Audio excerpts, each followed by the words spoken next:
sur le coronavirus débutera à 11 heures.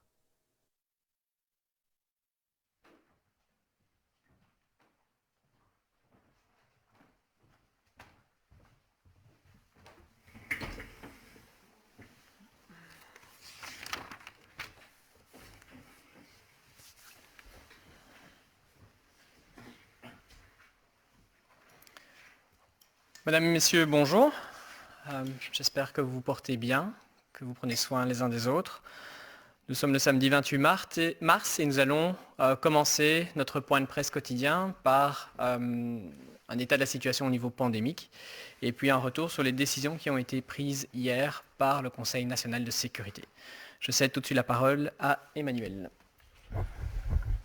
Bonjour à tous, goedemorgen iedereen. Nous allons commencer par la situation dans les hôpitaux.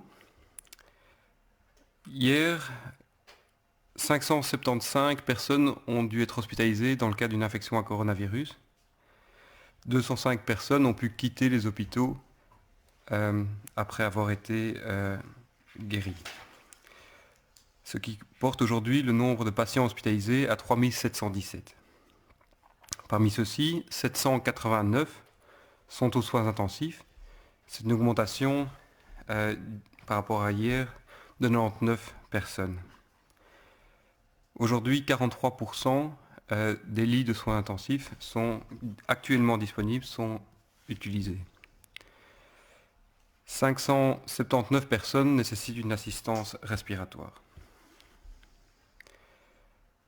Pour la journée d'hier, nous déplorons également le décès de 64 personnes, ce qui porte à 353 personnes décédées depuis le début de cette épidémie. Parmi celles-ci, 147 étaient originaires de Flandre, 68 de Bruxelles et 138 de Wallonie. En ce qui concerne l'âge des personnes décédées, plus de 9 personnes sur 10 avaient plus de 65 ans, mais l'âge des personnes décédées se situe entre 30 et 104 ans. En ce qui concerne les tests diagnostiques, 1850 nouveaux patients ont été testés positifs pour le Covid-19. Une partie de ces patients avait été diagnostiquée dans les jours précédents. Au total, cette distribution est répartie comme suit. 823 en Flandre, 134 à Bruxelles, 875 en Wallonie, et pour 18 personnes, les données doivent encore être consolidées. Cela porte pour la Belgique à 9134 cas d'infection confirmés par un test de laboratoire. Pour la journée d'hier, les laboratoires en Belgique ont réalisé 2948 tests, soit plus de 44 000 tests depuis le début de l'épidémie. Il faut savoir que, comme vous le savez, nous allons augmenter notre capacité à réaliser plus de tests. Donc inévitablement, le nombre de cas confirmés va suivre cette augmentation de la capacité des laboratoires.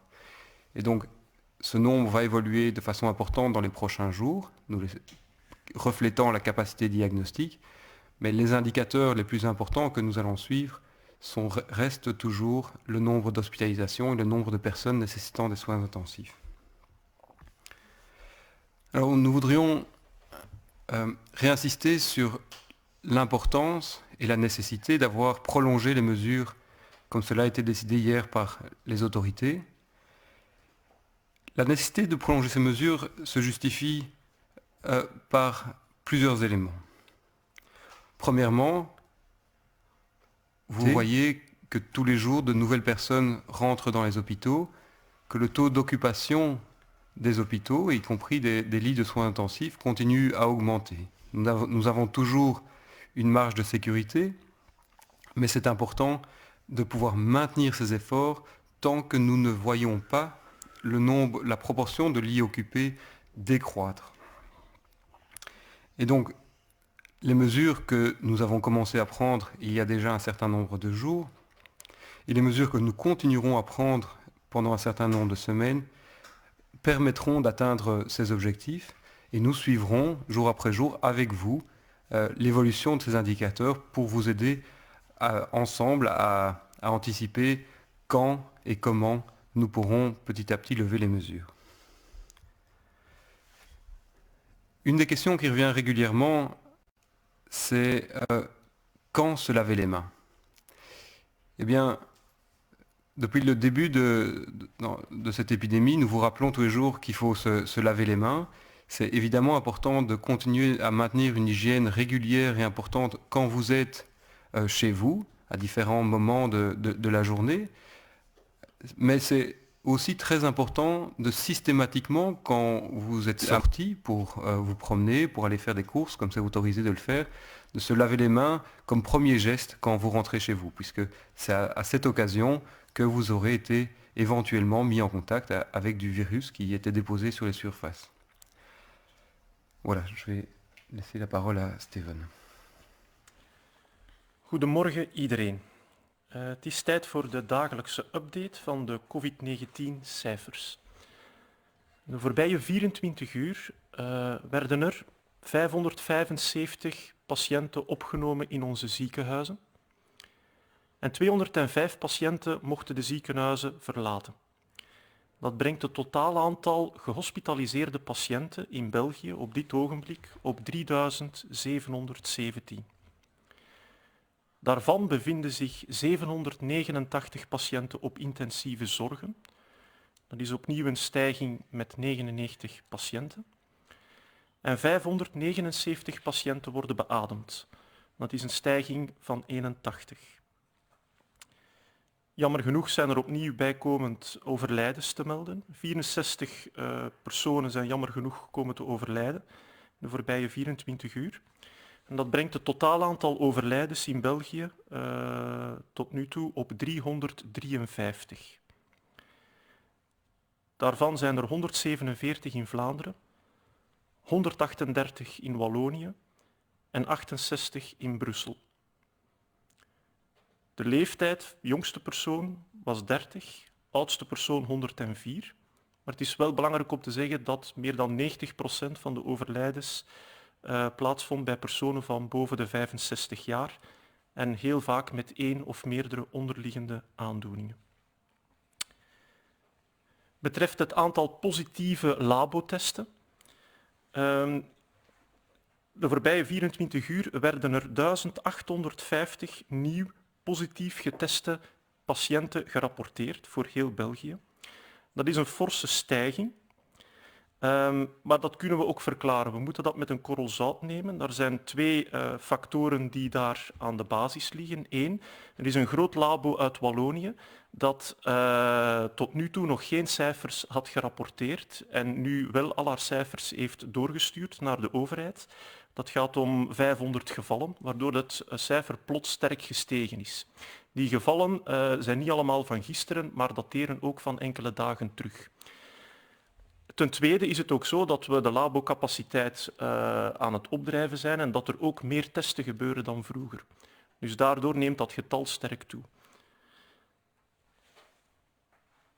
Op dit ogenblik zitten we dus op een totaal van 9134 positief geteste Belgen. Wij hebben vragen gekregen van het publiek, van de journalisten. Waarom is het nu nodig om de maatregelen te verlengen in België? Zoals u weet zijn de bestaande maatregelen verlengd tot 19 april. En dan zal er opnieuw geëvalueerd worden of ze opnieuw moeten verlengd worden of aangepast worden. Waarom is dat belangrijk? Wel, dat is heel belangrijk omdat we nog altijd in de stijgende fase van de epidemie zitten. We zien nog altijd nieuwe gevallen erbij komen. De kracht van de epidemie is weliswaar afgenomen. Ze stijgt minder snel dan hadden we niks gedaan, maar het stijgt nog altijd. En er is nog altijd een heel hoge druk op onze hospitalen en zeker ook op onze intensieve zorgenafdeling om al deze patiënten te kunnen opvangen en behandelen. Momenteel is ongeveer van de beschikbare bedden voor COVID-patiënten, die zijn al voor 43% ingenomen. Er is dus nog ruime capaciteit, maar we moeten ermee rekening houden dat er nog meer patiënten gaan bijkomen en dat de patiënten daar ook enkele weken kunnen blijven liggen. Dus het is heel belangrijk dat we ervoor zorgen dat onze capaciteit niet overbelast wordt. En daarvoor dienen die maatregelen. En we gaan die nog een hele tijd moeten aanhouden. Ook als we de piek bereiken, binnen enkele dagen of misschien na een week of later, we weten het niet precies, dan gaan we in een neergaande fase komen of in een plateaufase. Ook dan is het heel belangrijk om die maatregelen aan te houden. Want als we de maatregelen lossen, dan kan er plots weer een opflakkering zijn van het aantal gevallen. En dan kunnen we toch weer een overbelasting krijgen van het gezondheidssysteem. Dus dat is de reden waarom deze maatregelen zo belangrijk zijn en waarom we ze absoluut moeten aanhouden. Een tweede vraag gaat over het handenwassen. Mensen vragen zich af, ja, handenwassen is belangrijk, handhygiëne is belangrijk, maar wanneer moet ik dat precies doen? Het is niet nodig om voortdurend uw handen te wassen wanneer u alleen thuis in uw living zit, want u kan uzelf niet besmetten. Dat is een belangrijke regel. Maar het is vooral belangrijk om dat op een aantal strategische momenten te doen. Wanneer u buiten bent geweest en u komt terug thuis, dan moet uw eerste handeling zijn het wassen van uw handen. Wanneer u naar uw bedrijf gaat, naar uw werk gaat, u komt toe, u hebt het openbaar vervoer gebruikt, u hebt enkele klinken of knoppen aangeraakt, uw eerste taak is het wassen van de handen. Bij het bereiden van voedsel, was eerst uw handen. Voor het eten, was uw handen. Na het toiletgebruik, natuurlijk, was ook uw handen. Dus denk daar goed over na. Zeker wanneer u oppervlakten aanraakt die veel door andere mensen aangeraakt worden, was dan uw handen. Maar u hoeft dat niet voortdurend te doen wanneer u alleen thuis bent. Dat is ook niet nodig. Dank u.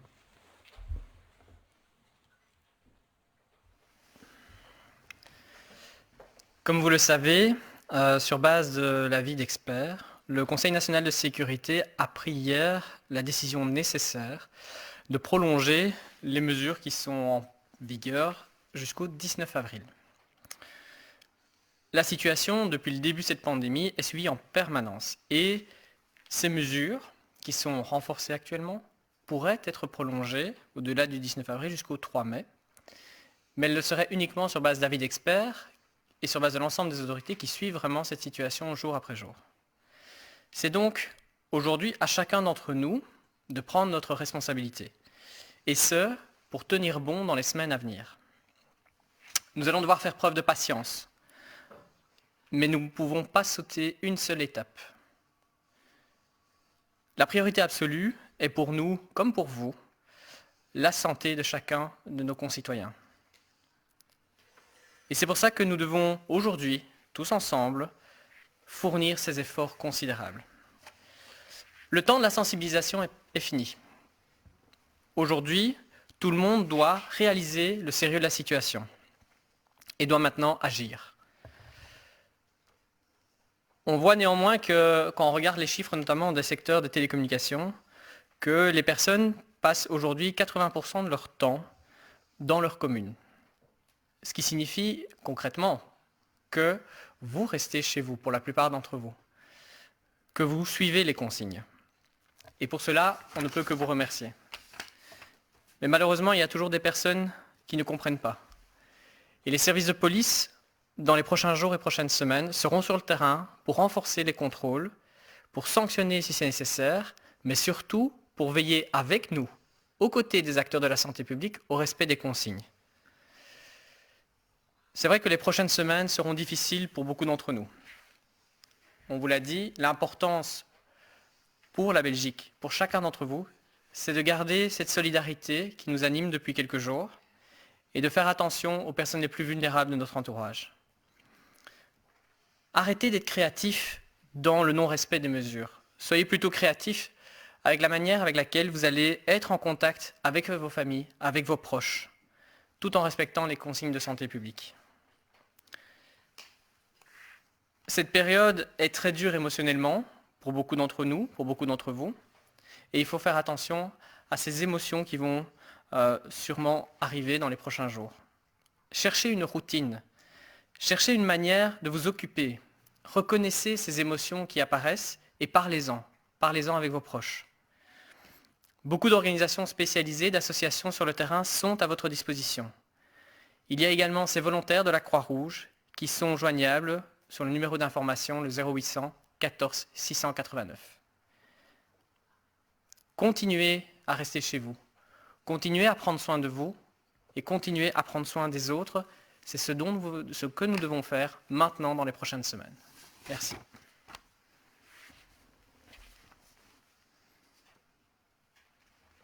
Goedemorgen. Op basis van de adviezen van de experten heeft de Nationale Veiligheidsraad gisteren beslist om de bestaande maatregelen te verlengen tot en met 19 april. De situatie zal permanent worden opgevolgd en de maatregelen kunnen verlengd worden tot en met 3 mei en dit op aangeven van de experten. Het is nu aan ons allemaal om onze verantwoordelijkheid op te nemen en dit de komende weken vooral vol te houden. We moeten geduld hebben en we mogen absoluut geen stappen overslaan. De absolute prioriteit van de overheid, maar ook van u, is nu de volksgezondheid van alle inwoners van ons land. En daar moeten we met z'n allen vergaande inspanningen voor leveren. Het is duidelijk dat de tijd van sensibiliseren nu voorbij is. Iedereen moet de ernst van de situatie inzien en er vooral ook naar handelen. Uit cijfers van de telecomsector blijkt dat momenteel 80% van de inwoners hun tijd doorbrengen in hun eigen gemeente. Dit bewijst dat de meeste mensen het principe van blijf in uw kot naleven. Waarvoor absoluut onze dank. Jammer genoeg stellen we nog steeds vast dat een aantal mensen de ernst van de situatie niet inzien. De politiediensten zullen dan ook de komende dagen en weken streng controleren en er zal sanctionerend worden opgetreden. Het is duidelijk dat de komende weken moeilijk zullen zijn voor heel veel mensen onder ons. Wees solidair en heb aandacht voor de meest kwetsbaren. Wees vooral niet creatief in het naleven van de maatregelen, maar wees creatief in de manier waarop je in contact kan blijven met familie en vrienden in deze moeilijke periode. Uiteraard met respect voor de gekende maatregelen. Deze periode is voor velen ook emotioneel zwaar. Wees hier waakzaam voor. Zoek routine, manieren om je te ontspannen en erken je gevoelens en durf hier ook over praten. Er zijn genoeg gespecialiseerde organisaties die je kunnen ondersteunen in deze periode. Onder andere de vrijwilligers van het Rode Kruis die je kan bereiken via het informatienummer 0800 14 689. Blijf binnen, blijf voor jezelf zorgen en blijf zorgen voor de anderen. Ik dank u. Nous allons, comme chaque jour, passer aux questions qu'on a reçues. On va essayer d'y répondre, comme on l'a dit, le plus précisément possible. Et si certaines questions demandent plus d'informations ou de réflexion, on reviendra dans les prochains jours. Quels hôpitaux sont proches de leur capacité maximale? Le plan de répartition a-t-il déjà dû être activé? Donc la situation dans tous les hôpitaux est suivie de façon attentive. Comme on l'a dit aujourd'hui, le nombre de patients qui doivent rentrer aux soins intensifs continue à augmenter. Donc inévitablement, cette situation devient chaque jour à monitorer de plus en plus près. Aujourd'hui, le plan de répartition n'a pas encore été activé, mais cela peut évoluer dans les prochains jours. Welke ziekenhuizen zitten bijna aan hun maximumcapaciteit? Hebben jullie al gebruik moeten maken van het plan om patiënten over te dragen naar andere ziekenhuizen? Op dit ogenblik is er voldoende capaciteit in België om patiënten op intensieve zorgen te verzorgen. We hebben 2081 bedden beschikbaar op dit ogenblik. Er zijn er 789 ingenomen. Er is dus nog meer dan de helft aan vrije bedden beschikbaar. Het is mogelijk dat bepaalde ziekenhuizen meer patiënten hebben dan andere en dan is er inderdaad een verdelingsplan voorzien. In de eerste plaats is dat in de netwerken waarmee die ziekenhuizen samenwerken en dan kunnen patiënten doorverwezen worden. In hoeverre dat dit op dit ogenblik al gebeurd is, kan ik niet meteen zeggen, maar er is zeker ruim capaciteit voldoende. Kleiner ziekenhuis in een regio met relatief veel patiënten kan wat meer belast zijn dan een ander ziekenhuis, maar dan wordt dat gewoon uitverdeeld en dat is een systeem dat heel goed werkt en waar we ook op de toekomst kunnen op rekenen. Hoeveel plaatsen zijn er nog beschikbaar buiten de afdeling intensieve zorgen? Daar zijn ook, die statistiek kan ook momenteel niet direct geven. Dat kunnen we nakijken, want die zijn wel beschikbaar. Combien de tests ont été effectués depuis le début de la crise? Donc, depuis le début de l'épidémie, nous avons réalisé plus de 44 000 tests diagnostiques de laboratoire. Et pour la journée d'hier, nous approchions des 3 000 tests par jour.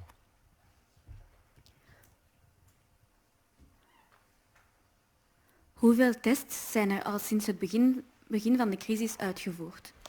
We zitten momenteel op een totaal van ongeveer 44.500 testen. De testcapaciteit verhoogt ook. De voorbije 24 uur zijn er bijna 3000 testen uitgevoerd per dag. En waarschijnlijk gaat dit ook nog verhogen in de toekomst. Wat is het percentage van patiënten die de intensieve zorgen kunnen verlaten?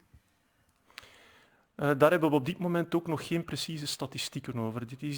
Dit is iets dat we gaan bekijken voor de toekomst, waar we dan iets concreter kunnen over communiceren.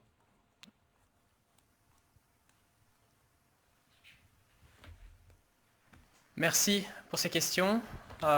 Les éléments complémentaires, on va travailler avec les experts pour pouvoir répondre à ces questions plus précises. Une précision, demain nous ne serons pas présents ici devant vous, mais nous travaillerons bien sûr. On vous donne rendez-vous lundi prochain à 11 h. Pour ce week-end, soyez patients, pour les semaines à venir aussi. Continuez les efforts que vous fournissez déjà et soyez vraiment convaincus que vous agissez réellement pour la santé de tous en respectant ces consignes. Merci.